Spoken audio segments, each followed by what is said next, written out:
नमस्कार, मैं हूं हरीश राज और आप देख रहे हैं देश बोलता है। हर कोना हर जुबान, नफरत नहीं हक की बात। जहां हम रखते हैं देश की बड़ी खबरों पर निष्पक्ष नजर और समाज के हर मुद्दे पर आपकी आवाज। आइए शुरुआत करते हैं इस सप्ताह की प्रमुख खबरों से।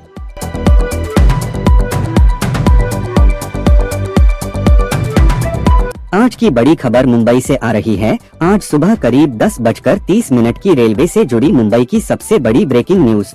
मुंबई लोकल में एसी फेल, कई महिलाएं बेहोश। आज 13 जुलाई की सुबह मुलुंड स्टेशन पर एसी लोकल ट्रेन 25 मिनट तक खड़ी रही। एसी सिस्टम पूरी तरह बंद था। ट्रेन खचाखच भरी थी। गर्मी और घुटन इतनी बढ़ी कि 2 से 3 महिलाएं बेहोश होकर गिर पड़ी। वायरल वीडियो में दिख रहा है कि भीड़ में लोग बेहोश महिला को संभाल रहे हैं। राहत की बात यह है कि सभी महिलाओं को समय पर ट्रेन से बाहर निकालकर मेडिकल हेल्प दी गई। अब सबकी हालत ठीक है, कोई गंभीर नहीं है। रेलवे ने तुरंत जांच बैठा दी है कि एसी क्यों फेल हुआ। लेकिन सवाल ये है, जब एसी वाली ट्रेन का ये हाल है तो बंद दरवाजे वाली बिना एसी ट्रेन में क्या होगा। मुंबई की लोकल मुंबई की लाइफलाइन है। यात्रियों की सेफ्टी सबसे जरूरी है। आप इस पर क्या सोचते हैं? कमेंट में बताइए। अगर आपको ये खबर जरूरी लगी तो वीडियो को लाइक करें, अपने दोस्तों के साथ शेयर करें। बेल आइकन दबाना मत भूलना ताकि अगली ब्रेकिंग न्यूज सबसे पहले आप तक पहुंचे। सबसे पहले बात करते हैं केंद्र से जुड़ी राजनीति के बारे में। देश के विकास परियोजनाओं, रोजगार, महंगाई और आर्थिक नीतियों को लेकर राजनीतिक गतिविधियां तेज हैं। केंद्र सरकार विभिन्न परियोजनाओं की समीक्षा बैठकों में जुटी हुई है, जबकि विपक्ष महंगाई, बेरोजगार और जनहित के मुद्दों पर सरकार से जवाब मांग रहा है। आने वाले दिनों में संसद के मानसून सत्र पर पूरे देश की नजर बनी रहेगी। और अब बात कर लेते हैं देश की सबसे बड़ी खबर, जंतर मंतर पर चल रहे प्रोटेस्ट की। कांग्रेस जनता पार्टी की तरफ से नीट का पेपर लीक होने के विरोध में प्रदर्शन जारी है। उनकी मांग है कि नैतिक आधार पर शिक्षा मंत्री को इस्तीफा दे देना चाहिए। राजधानी दिल्ली के जंतर मंतर पर एक बार फिर चर्चा बनी हुई है। विभिन्न संगठनों द्वारा अपना समर्थन दिया जा रहा है सीजेपी को। इसी बीच पर्यावरणविद और देश के बड़े साइंटिस्ट, शिक्षा सुधारक सोनू वांगचुक का भी आंदोलन को समर्थन और पिछले 15 दिन से भूख हड़ताल पर बैठे हुए हैं। उनका भी मुद्दा बहुत महत्वपूर्ण बना हुआ है। उपलब्ध स्वास्थ्य जानकारी के अनुसार उनका वजन पहले से तुलना में काफी कम हुआ है, लेकिन उन्होंने अपना आंदोलन जारी रखने की बात कही है। उन्होंने अपने समर्थकों से शांति से और लोकतांत्रिक तरीके से अपनी आवाज उठाने की अपील की है। अब देखना होगा कि अभिजीत दीपके और सोनम वांगचुक को इसमें कितनी सफलता मिलती है। सरकार और प्रदर्शनकारियों के बीच में बातचीत का कोई सकारात्मक समाधान निकलता है या प्रोटेस्ट यूं ही चलता रहेगा। हालांकि इस प्रोटेस्ट को देश भर के युवाओं का समर्थन है। विभिन्न संगठनों और किसान, पंचायत राज, हर तरफ से समर्थन मिल रहा है। इसको देश की लगभग सभी पार्टियां, भारतीय जनता पार्टी को छोड़कर सभी पार्टियों ने समर्थन दिया है। और अब बात करते हैं महाराष्ट्र के बारिश की। महाराष्ट्र के कई जिलों से लगातार हो रही बारिश की खबरें आ रही हैं, जिससे जनजीवन प्रभावित हुआ है। कई स्थानों पर जल भराव, यातायात में बनी हुई बाधा और निचले इलाकों में जल भराव की समस्या लगातार बनी हुई है।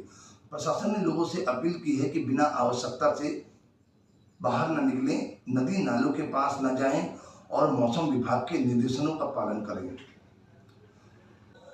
मुंबई के मानखुर्द स्थित शिवाजी नगर पुलिस थाने के नवनियुक्त वरिष्ठ पुलिस निरीक्षक धनंजय शिंदे का उनके पदभार ग्रहण करने के बाद कांग्रेस नेताओं ने और कार्यकर्ताओं ने उन्हें पुष्पगुच्छ देकर स्वागत और सम्मान किया। इस अवसर पर ईशान्य मुंबई जिला कांग्रेस के अध्यक्ष केतन शाह, महासचिव अनिल पटेल, वरिष्ठ कांग्रेसी अरविंद हड़ाले, भोसले साहेब, नब्बू भाई, कुतुबुद्दीन भाई, लक्की भाई, विनोद जैन और महिला पदाधिकारी शायरा बानो सहित अनेक पदाधिकारी और कार्यकर्ता पहले तालुका के कार्यालय पर एकत्रित हुए।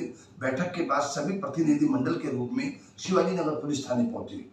प्रतिनिधि मंडल ने क्षेत्र में बढ़ रहे नशे के कारोबार और नशा माफियाओं पर प्रभावी कार्रवाई की मांग की। इस पर वरिष्ठ पुलिस निरीक्षक धनंजय शिंदे ने सभी समस्याओं को गंभीरता से सुनते हुए सकारात्मक कार्रवाई करने का भरोसा दिया और आश्वासन दिया कि क्षेत्र में कानून व्यवस्था को और मजबूत करने के लिए नशे के खिलाफ प्रभावी अभियान चलाया जाएगा। अब बात करते हैं देश भर में मानसून का क्या हाल है। भारतीय मौसम विभाग के अनुसार देश के कई राज्यों में अगले कुछ दिनों में भारी बरसात होने की संभावना है।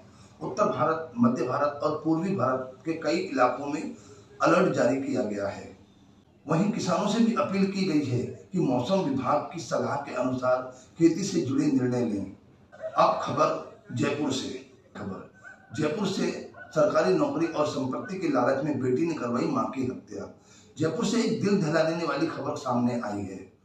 3 जुलाई को 45 वर्षीय श्रीमती नीरज शर्मा को तेज रफ्तार एसयूवी कार ने कुचलकर मार डाला। पुलिस जांच में खुलासा हुआ है कि यह हादसा नहीं बल्कि सोची समझी साजिश थी।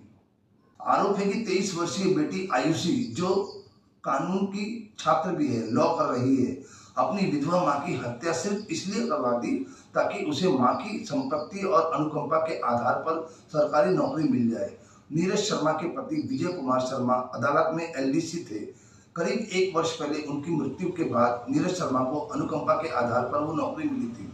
पुलिस का दावा है कि यह नौकरी बेटी की सबसे बड़ी चाहत बनी। पुलिस के मुताबिक हत्या किसी गुस्से का नतीजा नहीं, इसके पीछे करीब 3 महीने की पूरी सुनियोजित तरीके से साजिश थी। आयुषी ने मां की हत्या इसलिए करवाई कि उसे नौकरी मिल सके। आयुषी ने मां की हत्या करने के लिए 7 लाख की सुपारी दी और उसने कबूला कि मम्मी पापा की जगह नौकरी नहीं लगने दिया, इसलिए मैंने मम्मी को मरवा दिया। पुलिस ने मां की हत्या की साजिश में रचने वाली बेटी समेत 7 आरोपियों को गिरफ्तार कर लिया है। मामले की जांच जारी है। जैसे ही कोई अपडेट आएगी हम आप तक पहुंचाएंगे। अब बात